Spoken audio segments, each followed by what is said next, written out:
Assalamualaikum warahmatullahi wabarakatuh.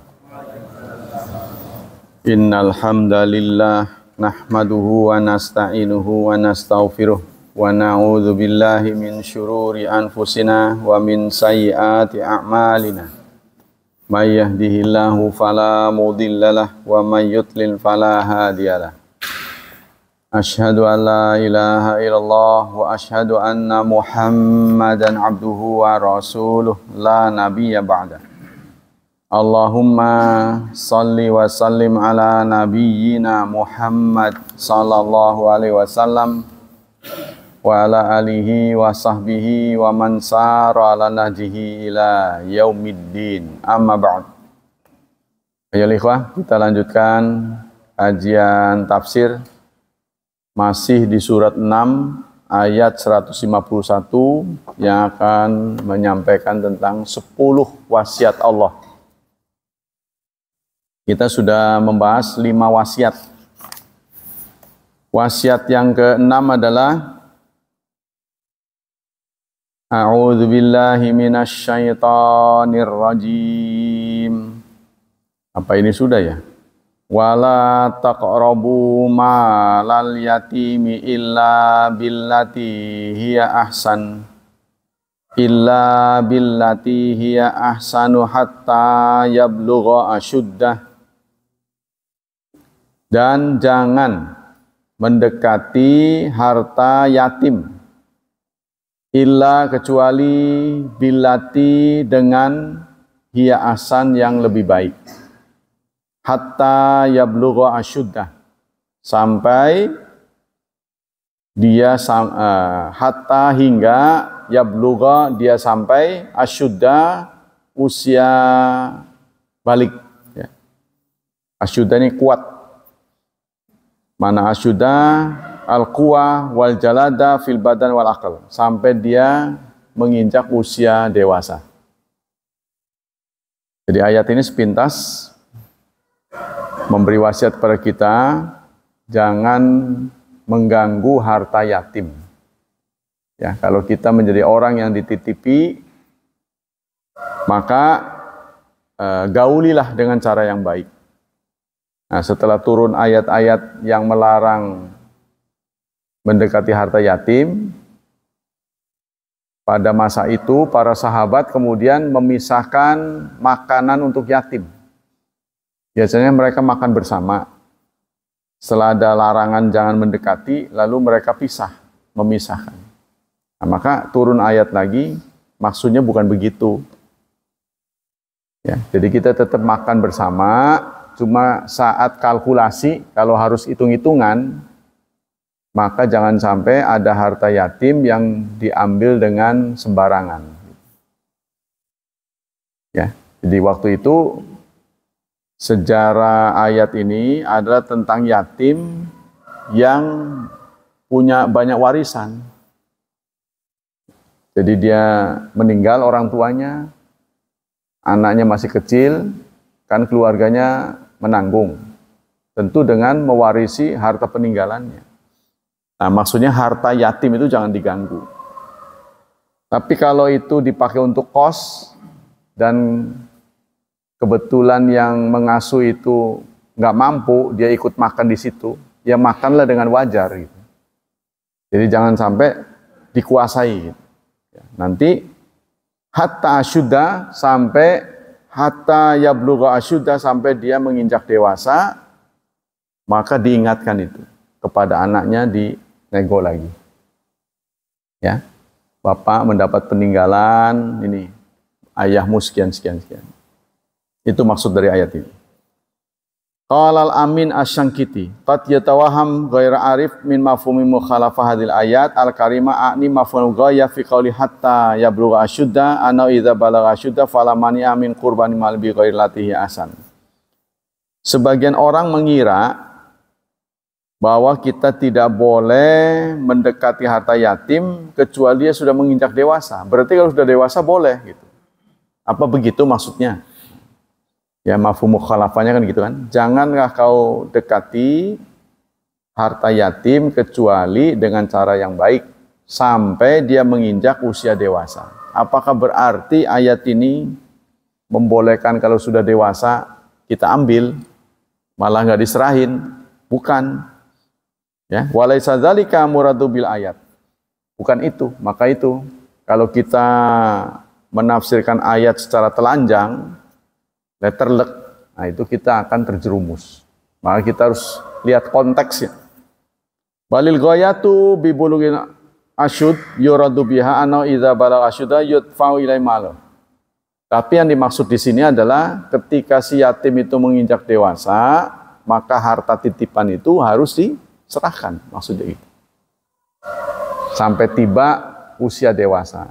Nah, sampai tiba usia dewasa ini bukan berarti jadi boleh, bukan. Tapi justru hitung-hitungan. Ya. Nah, ini bagi yatim yang mendapatkan harta pusaka cukup banyak. Nah, itu harus dijaga sampai dia dewasa, baru dikompromikan. Inna awnasa min rusyid kama bayanahu ta'ala biqaulihi. Sama ayat ini harus ditafsirkan juga dengan surat 4 ayat 6. Jadi yang berkaitan dengan yatim, ayat demi ayat itu harus saling mendukung. Di surat 4 ayat 6 Allah berfirman, fa in anastum minhum rusydan. Jika anastum kalian sudah tenang melihat kedewasaan mereka, mereka sudah tumbuh dewasa, fadfa'u ilaihim amwalahum, maka berikan harta mereka. Ya, ini wasiat dari Allah. 10 wasiat Allah. Kalau dalam perjanjian lama atau Taurat, 10 perintah Tuhan. 10 commandment ya, kepada Nabi Musa. Tapi kalau kita ini dapat 10 wasiat Allah. Wa fi hadza dilalatun ala anal yatim qabla bulughi rusdi mahjurun alaih. Karena itu ayat ini menjadi petunjuk bahwa yatim sebelum menginjak dewasa itu masuk dalam kuratel. Ya, harus dikuasai oleh orang dewasa. Nggak boleh dibiarkan dia mendapat warisan banyak, lalu kita nggak peduli, nggak boleh. Kita harus urusi. Tapi itu tadi pengurusannya itu, kalau kita bisa, jangan mengganggu harta dia. Kecuali untuk living cost si bocah itu. Nah, kalau kita ditakdirkan nggak mampu, ya bagaimana ngurusnya? Kan ngurus anak itu kan cukup makan waktu, makan tenaga. Nah, kita lalu mengambil secukupnya. Ya, ngambil secukupnya buat sama-sama makan, kita juga turut makan dari harta dia. Ya silahkan. Ya tentu ini berlaku untuk bocah yang mendapat warisan cukup banyak. Ini orang-orang kaya ya, pewaris-pewaris sultan. Tapi kalau kita ya malah anak yatimnya jadi beban. Nah itu nggak ada masalah itu, Pak.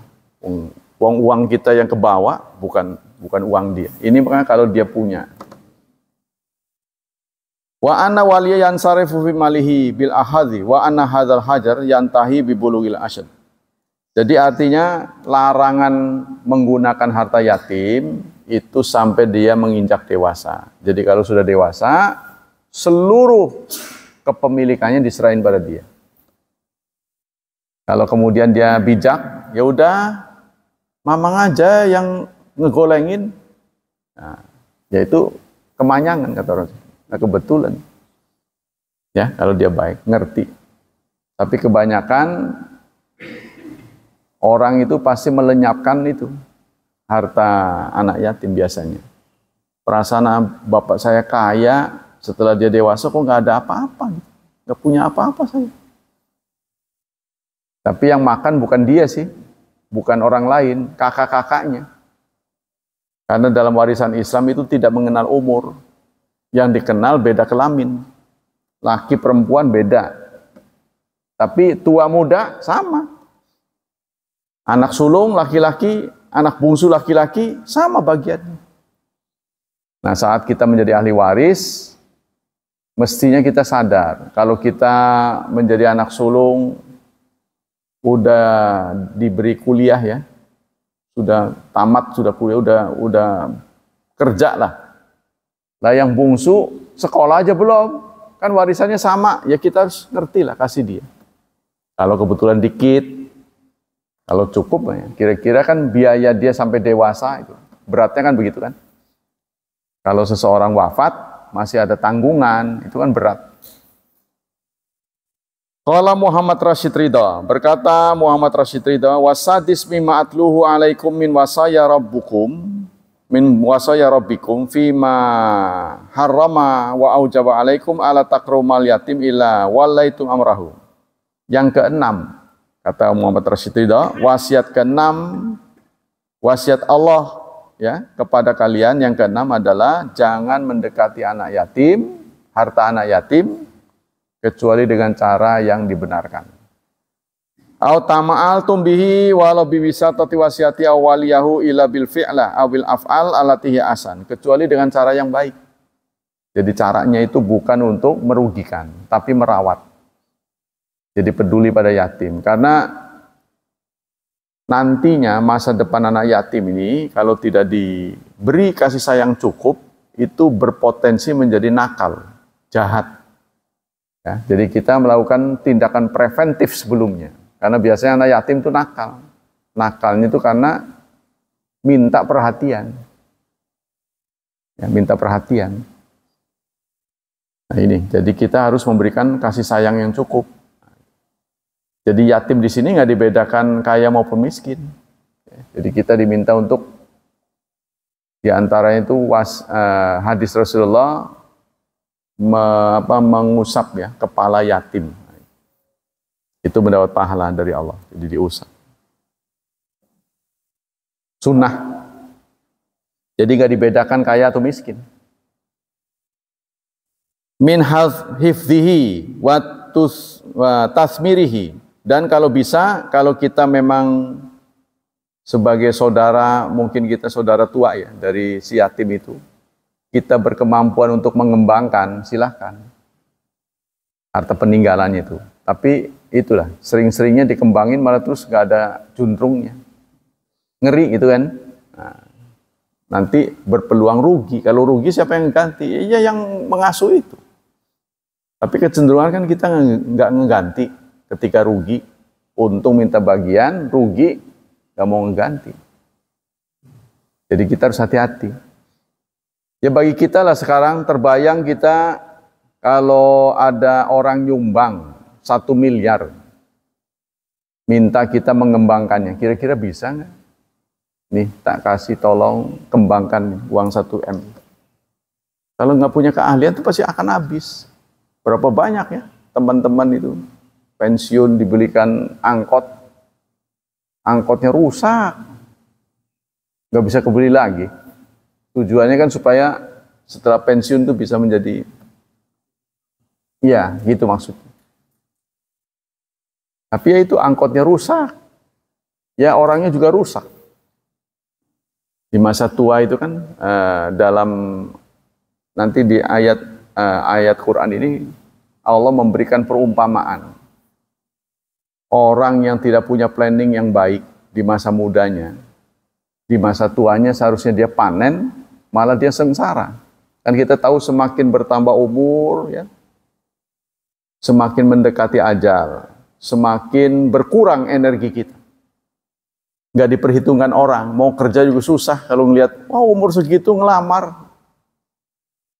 Nah, karena negara kita merekrutnya remaja, ya, produktif. Tapi saya muji itu,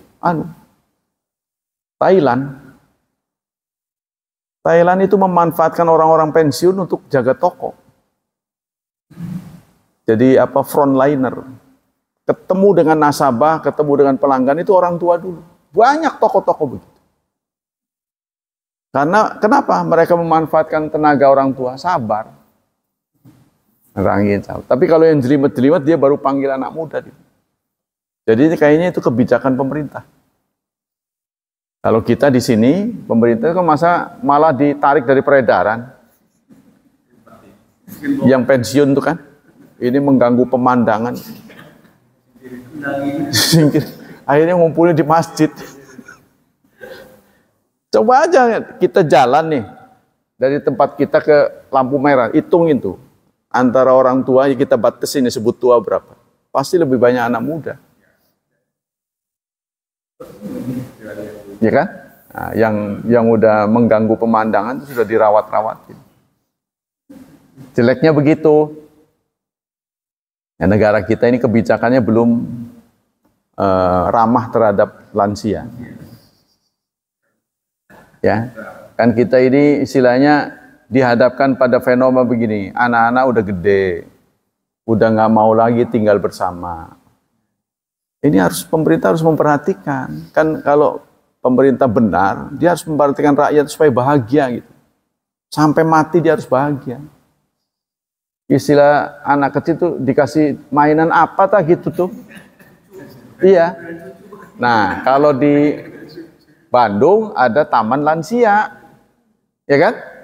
Ada taman lansia di sana. Di sana wifi berinternet ditanggung pemerintah. Ada anunya. Ada hotspotnya. Oh, itu namanya ramah terhadap orang lansia. Kita sekarang contohnya ada tempat terbuka, itu yang dekat sini loh, dekat pasar lama itu. Ah, itu coba lihat dipakai begitu. Harusnya dibersihin. Iya. Mestinya itu kita, kan rumah kita sempit-sempit. Jadi ketika bawa orang banyak, nggak perlu pergi keluar kota, itu gimana? Tempatnya di mana? Nggak ada gitu. Nah itu tempatnya sebenarnya, taman itu. Tapi kok nggak dirawat gitu. Malah tempat sampah depan itu. Dan itu harus gratis. Harus gratis. Bandingkanlah dengan di alun-alun yang dekat Masjid Raya Bandung. Ya. Itu disulap oleh Pak Ridwan Kamil saat jadi wali kota. Yang nggak tahu sekarang, saya udah lama nggak kesana. Itu dipasang ini rumput sintetis. Dijaga sama Satpol PP. Satpol PP-nya kadang-kadang megangin anak.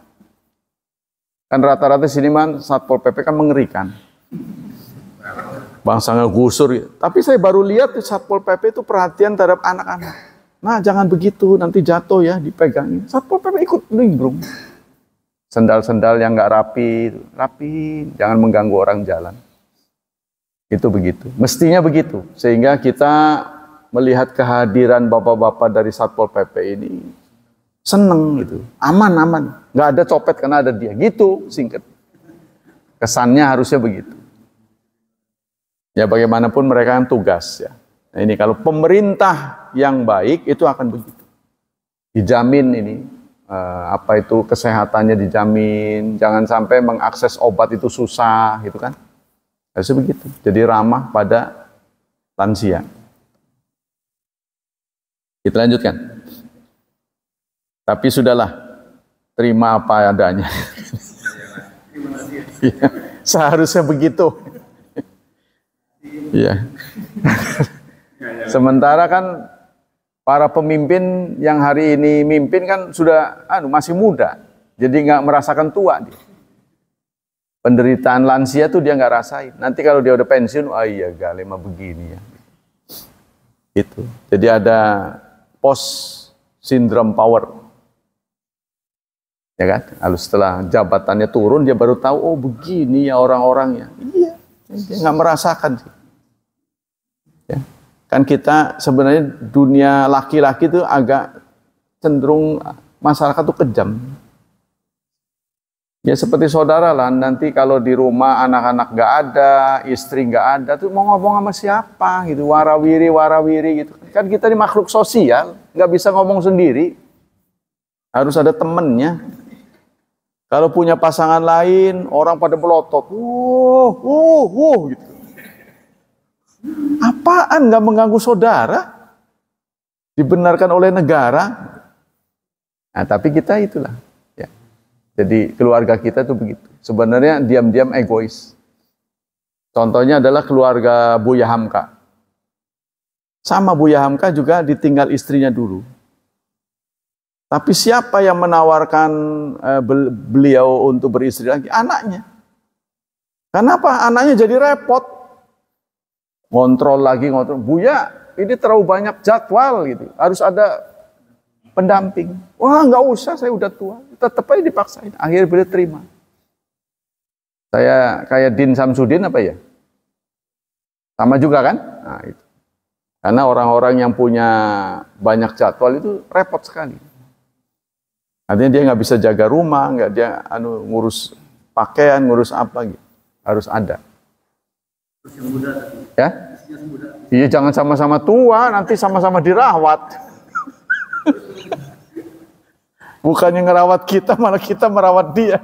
Tambah kerjaan itu. Jadi nggak ada masalah.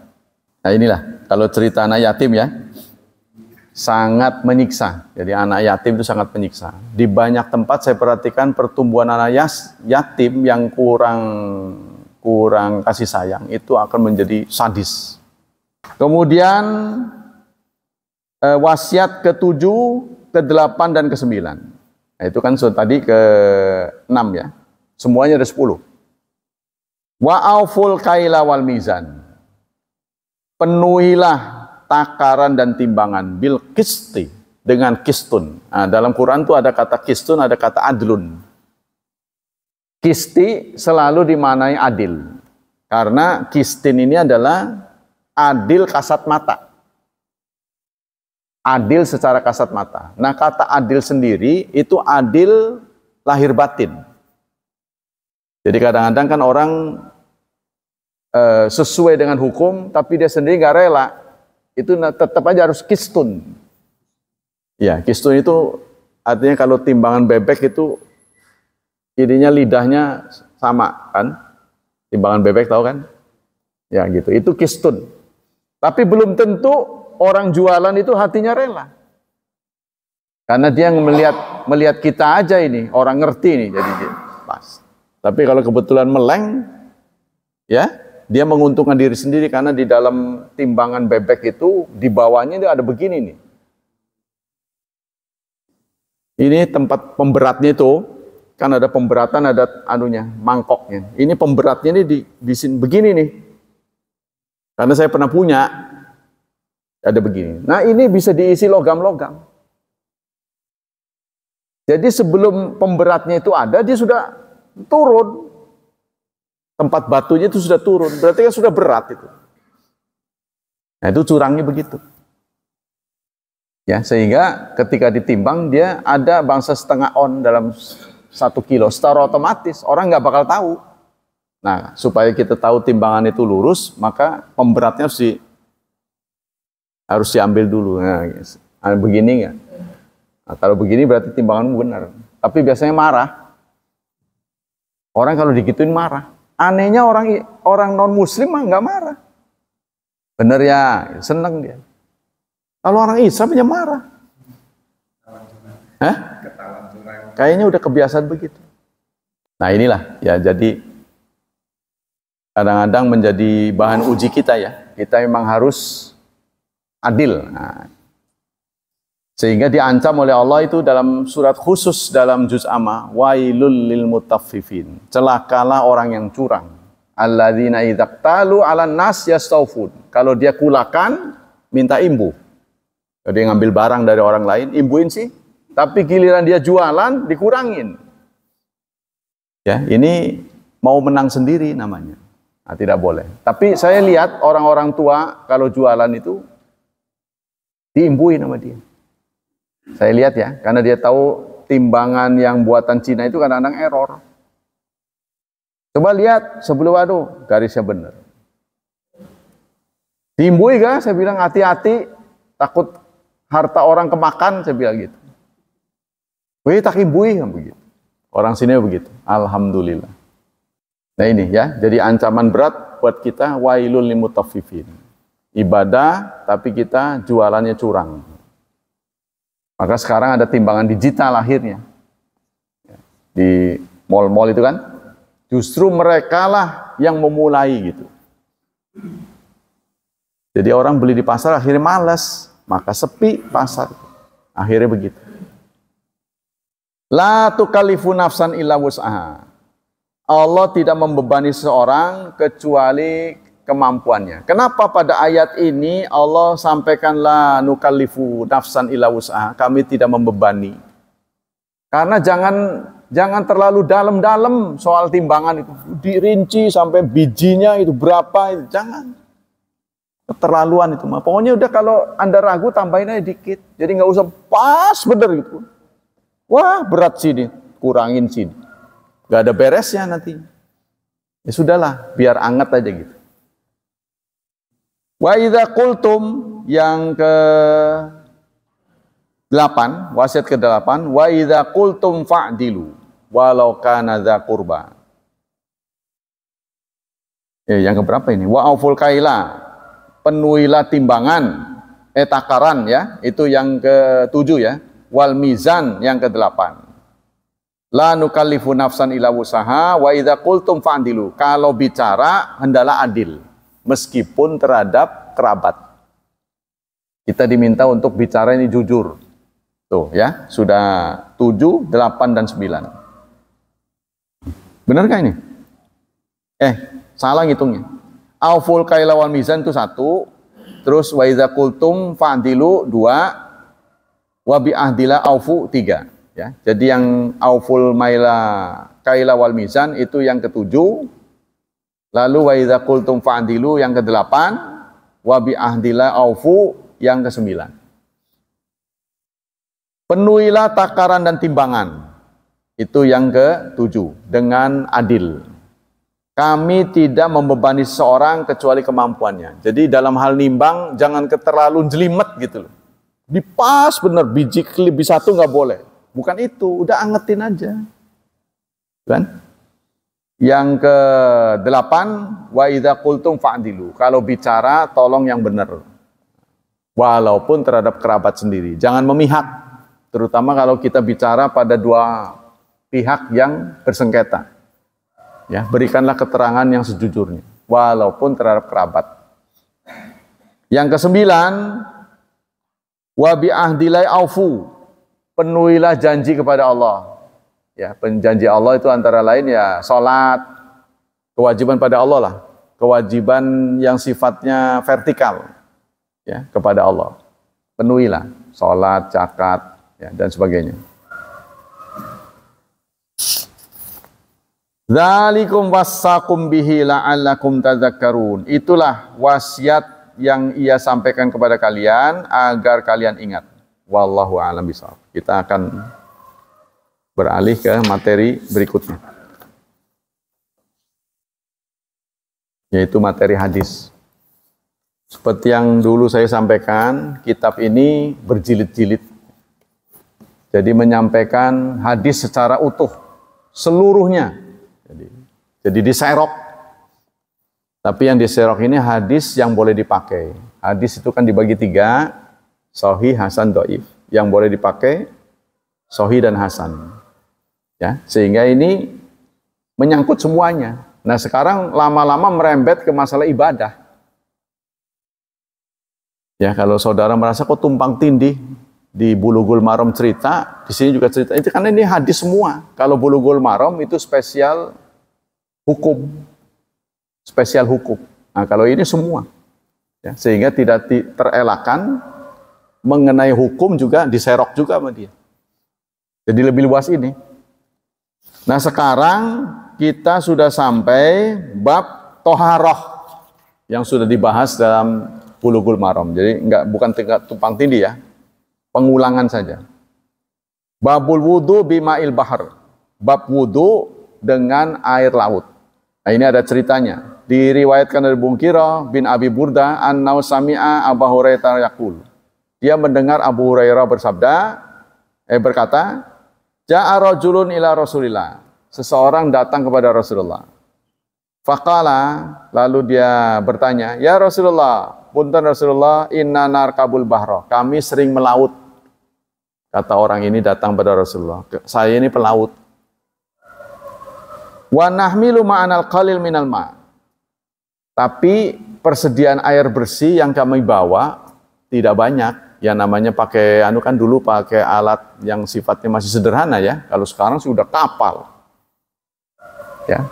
Sekali angkut bisa berbulan-bulan ya stok di stok makanan karena ada freezer. Kalau dulu kan belum ada, jadi persediaan air ini terbatas. Ya, itu yang ditanyakan oleh sahabat. Fa in tawadda'na bihi atisna. Kalau dipakai wudu, nggak ada yang buat minum. Jadi kalau dipakai wudu, pakai mandi, nanti buat minum nggak ada. Atafana afatana waddo' bih. Bolehkah kami berwudu dengan air laut? Nah, ini Rasulullah ditanya ya. Lalu Rasulullah menjawab, faqala Rasulullah SAW, huwat tahuru ma'uh. Air laut itu suci. Ya, air laut itu media untuk bersuci airnya. Jadi laut itu mensucikan airnya. Al-hillu maitatuhu, dan halal bangkainya. Jadi binatang apapun yang hidup di laut, meskipun rupanya rupa binatang darat yang tidak boleh, hukumnya halal. Ya, contohnya kita melihat ada babi berenang, halal. Yang tinggalnya di laut, babi laut, nggak tahu bagaimana ya babi laut. Begitu juga yang di darat nggak boleh, apa? Singa. Kita lihat singa laut, boleh. Anjing, nggak boleh. Anjing laut, boleh. Pokoknya yang tinggal di laut, hukumnya halal. Semua, tanpa kecuali. Hadis ini sahih. Dari Jabir, anna Nabiya su'ila an ma'il bahri, sama ya. Saya judul-judulnya aja. Yang kedua, babu makarati ghamsil mutawadi wa ghairi adawi fil inna qabla ghuslihuma. Makruh menenggelamkan tangan ke bejana, ya, sebelum mencucinya. Jadi maksudnya ngobok, menenggelamkan tangan ke dalam bejana yang isinya air, ngobok maksudnya, ya, makruh ngobok sebelum dicuci di luar. Karena dulu kita memang dapati tidak seperti sekarang ya. Kadang-kadang bayangan kita itu nggak bisa kembali ke masa lalu gitu. Zaman dulu nggak pakai gayung. Jadi ini makanya sunnah sebelum tangan masuk ke dalam situ, cuci dulu di luar supaya tidak terkontaminasi. Ya, ini sudah diajarkan jauh-jauh oleh Rasulullah ya. Anna Rasulullah qala idza staiqadha ahadukum min naumi falyaghsil yadahu qabla an yudkhilahuma fi wudu'i fa in ahadakum la yadri aina batat yaduh. Jika salah seorang di antara kalian bangun dari tidurnya, maka hendaklah dia mencuci tangannya sebelum ya dimasukkan ke dalam air wudu. Ya, dalam pengertian ngobok ya. Fa in ahadakum, karena salah seorang di antara kalian la yadri, tidak tahu, aina batat yadu, di mana tangannya menginap. Selama kita tidur, kita tidak bisa mengendalikan tangan kita. Ya, makanya menurut Syekh Utsaimin, kalau kita mau nyunah, setiap bangun tidur ketemu air, cuci tangan. Walaupun bukan untuk sholat. Tuh ya. Karena patuh pada perintah Rasul. Jadi karena waktu tidur kamu tidak menguasai tanganmu. Maksudnya gegerayangan kemana kita nggak tahu. Kukur-kukur sana, kukur sini. Nah, itu. Ya, jadi diminta dicuci. Sehingga sebenarnya arahan untuk cuci tangan tanpa disuruh pun orang Islam sudah memilikinya. Karena ini ada imbauan dari Rasulullah. Ya. Jadi kita harus sering cuci tangan dulu tuh. Waktu COVID kan. Kalau orang Islam bukan sekedar tangan yang dicuci, ya muka dicuci, hidung dicuci, telinga dicuci, kaki dicuci, banyak yang dicuci. Ini untuk umum, karena orang umum itu kan begitu. Orang Islam lah, ya. Jadi kaitan orang Islam dengan air ini nampaknya nggak bisa dipisahkan. Itu orang Islam pasti harus dekat dengan air. Dimanapun ada masjid pasti ada air. Ya kan itu tadi ya, ada perintah kebersihan. Jadi tanpa disuruh pun seharusnya orang Islam bersih. Cuma pemahamannya kadang-kadang salah. Di kampung-kampung itu jadi kobakan. Kobakan nggak pernah dikuras. Kadang-kadang bertahun-tahun kaki masuk situ. Karena saya ngalamin kumur-kumur ke situ. Nah padahal saudara ini dianalogikan dengan keadaan Rasulullah di sana, di Gurun Sahara yang krisis air. Kalau di sana mah kena sinar matahari mati. Kalau di sini kan kelembapannya tinggi. Ya, karena itu saya nggak tahu ya, teman-teman yang pernah ke Arab Saudi, nggak pernah mendapati ada semut. Pernah nggak saudara lihat semut? Bener ya? Nggak ketemu ya? Aneh gitu loh. Padahal ini ada gula ini. Gula. Ini pintunya terbuka.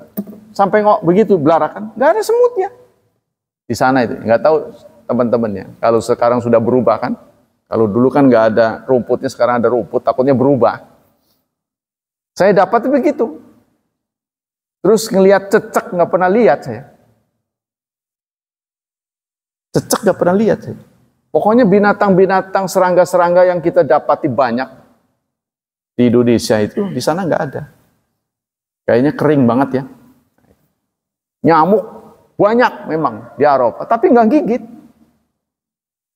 Jadi perutnya itu menter-menter gitu. Gemuk-gemuk. Gak taunya mereka ternyata makan nektar. Jadi makan tumbuhan. Kalau kita kan yang diserang tuh ya. Kalau nyamuk di sini kan, jadi nyamuk itu makanannya bukan darah sebenarnya. Dia memasukkan cairan darah itu untuk mengeluarkan telur. Karena itu yang suka gigit itu nyamuk betina, bukan jantan. Jadi bukan buat dimakan, ya, bukan artinya bukan konsumsi tubuhnya. Jadinya nyedot itu supaya ngedorong supaya keluar jentiknya. Tapi ini mengakibatkan penularan karena dia gigit sini, sakit kebetulan orang itu, lalu dipindahkan ke orang lain, itu jadi penularan. Ya, sekarang ini juga menurut pemandangan satelit, citra satelit saudara, Jabodetabek ini lagi merah. Kualitas udaranya penuh dengan polusi. Bukan COVID, bukan, tapi penuh dengan polusi. Sampai Presiden juga turun tangan bicara bagaimana mengatasi polusi. Nah, katanya sih, ya, salah satunya dipicu oleh pembangkit listrik baru katanya, di Balaraja, yang bahan bakarnya batu bara. Besar katanya di sana. Apa ya betul? Jadi diresmikan belum lama. Ini mengotori udara. Kan batu bara itu kan partikelnya kecil-kecil sekali. Itu bisa masukkan. Itu kan. Jadi citra salib ini merah nih, Jabodetabek. Selanjutnya, babu anal ma idza kana kullatain la yunajjisu syai'. Air kalau jumlahnya 2 kula tidak bisa dinajiskan oleh apapun. Dari Abdullah bin Umar, su'ila Rasulullah anil ma wa ma yanubuhu minad dawab wasiba faqala Rasulullah idza kana al ma'u kullatain lam yahmalil khabath. Rasulullah ditanya tentang isi air, ya, tentang air kontennya cuma sedikit karena itu di tempat terbuka, kan di sana krisis, ya, krisis air. Jadi ada tempat terbuka. Kayak kobakan ya. Kadang-kadang semua binatang masuk ke situ. Pada minum. Ini air macam begini boleh nggak dipakai bersuci? Maka terbitlah sabda Rasulullah, kalau 2 kula tidak ada perubahan, tidak tercemar, boleh dipakai. Itu gara-garanya. Ya kalau kita jangan nyamain begitu. Nah 2 kula itu kalau di meter sekarang, panjang dalam sebuah volume ya, 60. Nah, jadi kurang lebih 216 liter. Nah, zaman dulu kan belum ada ukuran. Bagaimana mengukur 2 kula? 2 kula itu 1 hasta ini.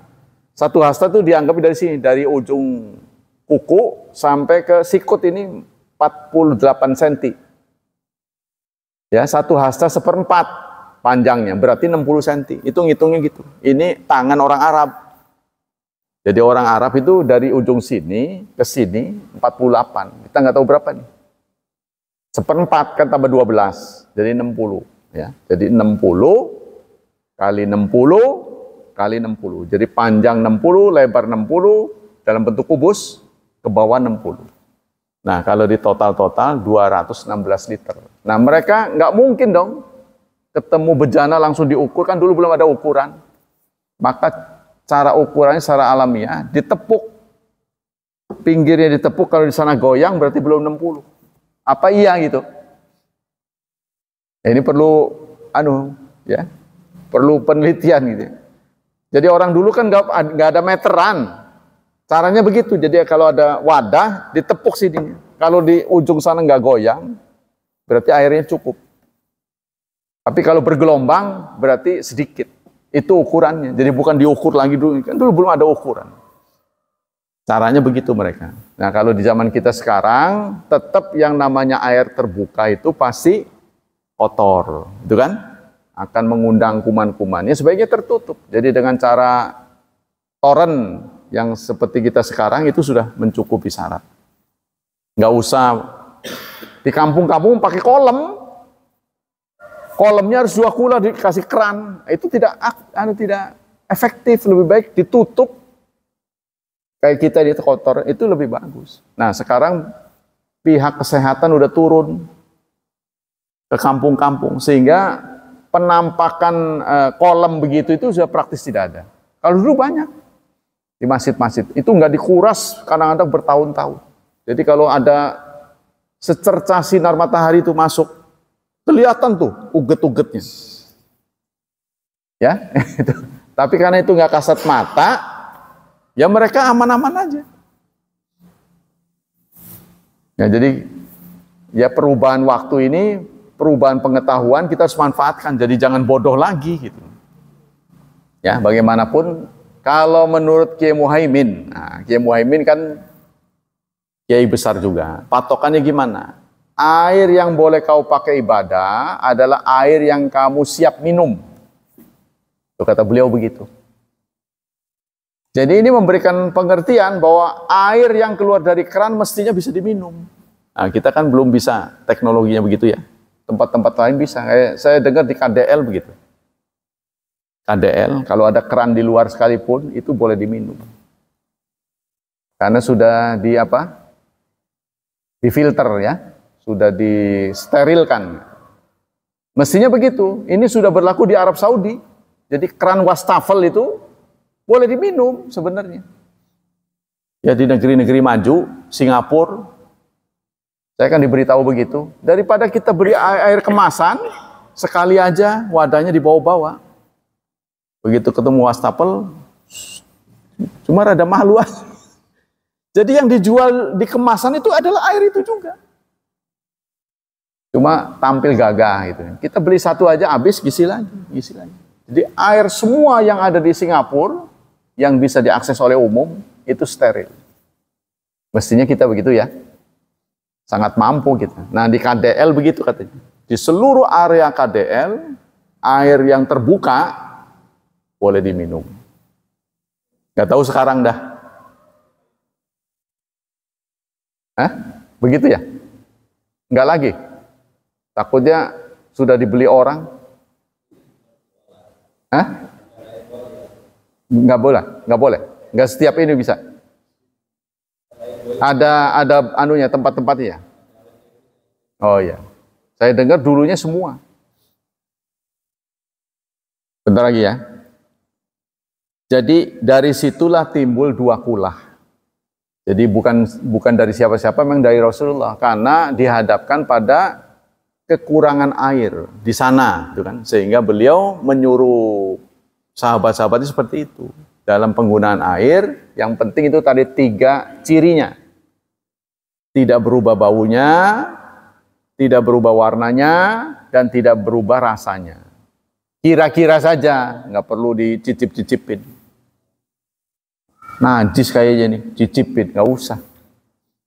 Ya, kira-kira. Jadi kita ini sudah diminta untuk pandai-pandai menilai.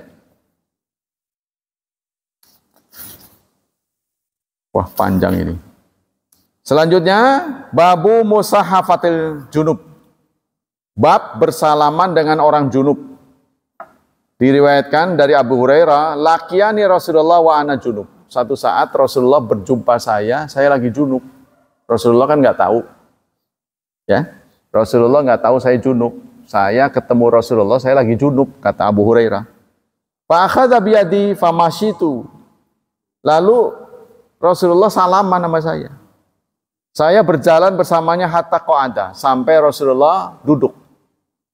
Saya bersalaman, berjumpa dengan Rasulullah, lalu kami berdampingan sampai kemudian Rasulullah duduk. Fansaltu, lalu aku pergi, meloloskan diri. Ya, apa itu namanya? Nyelimur ya. Tadinya bareng kita, tunggu nggak ada kemana? Itu apa namanya? Menyelinap ya. Kalau bahasa Jawa nyelimur ya. Tiba-tiba, loh tadi di sini kemana? Nah, itu tiba-tiba nggak ada. Nggak taunya beliau ke toilet, ke jamban, si Abu Hurairah. Lalu aku mandi, lalu aku datangi Rasulullah, beliau sedang duduk. Lalu beliau menegur, aina kunta ya Abu, kemana kamu ya Abu Hurairah? Tadi ada kok, pergi kemana kamu? Kita jangkepin dulu ya. Kata Abu Hurairah, lalu dia jawab, saya junub, jadi mandi dulu. Lalu Rasulullah mengucapkan subhanallah ya Abu Hurairah. Subhanallah. Innal mu'min la yanjus. Orang mukmin enggak najis. Jadi dikira Abu Hurairah kalau junub itu najis. Jadi beliau salaman tadi merasa bersalah. Cepat mandi. Enggak apa-apa kalau junub mah. Junub mah hanya diperlukan kalau mau sholat. Mau baca Quran. Sepanjang kita enggak sholat, enggak baca Quran, ya enggak apa-apa. Atau masuk masjid. Bergaul biasa nggak apa-apa. Lagi junub, tapi ketika mau baca Quran, mau yang larangan-larangan lah pokoknya. Nah itu baru kita kerjain. Ya, jadi maksudnya orang junub itu nggak wajib spontan gitu. Junub langsung mandi, nggak harus begitu. Tapi kalau dia menemukan perbuatan yang ada halangan, baru dia mandi. Sama dengan orang lagi puasa ya. Lagi puasa, kan malam boleh lailatul syam rafath ila nisaikum kan. Nah, setelah dia bergaul dengan istrinya nggak wajib mandi. Nah, begitu datang mau sahur gimana? Ya nggak masalah, terus aja. Begitu mau sholat baru wajib mandi. Nah, itulah hadis yang dibacakan pada kesempatan kali ini. Nah, ada pertanyaan sebelum ditutup? Cukup ya. Nah, jadi ini bukan memang pada hakikatnya Quran hadis itu merujuk ke satu muara ya. Tapi ini versi dari yang beda. Ini diserok semuanya. Nanti apa saja ada di sini. Menurut dia. Boleh jadi seorang manusia pengarang ini ada yang nggak sempat keserok, bisa jadi karena keterbatasan. Demikianlah kajian kita pada pagi hari ini. Semoga Allah memberikan pahala yang berlipat ganda. Semoga Allah melindungi dan menyelamatkan kita dari wabah dan fitnah, dari syubhat dan syahwat. Dan tidak lupa kita berdoa agar anak-anak kita diberi kemudahan, diberi keberkahan, dan ditakdirkan menjadi hambanya yang salih dan salihat. Subhanakallah wa bihamdik, asyhadu an la ilaha illa anta astaghfiruka wa atubu ilaik. Wassalamualaikum warahmatullahi wabarakatuh.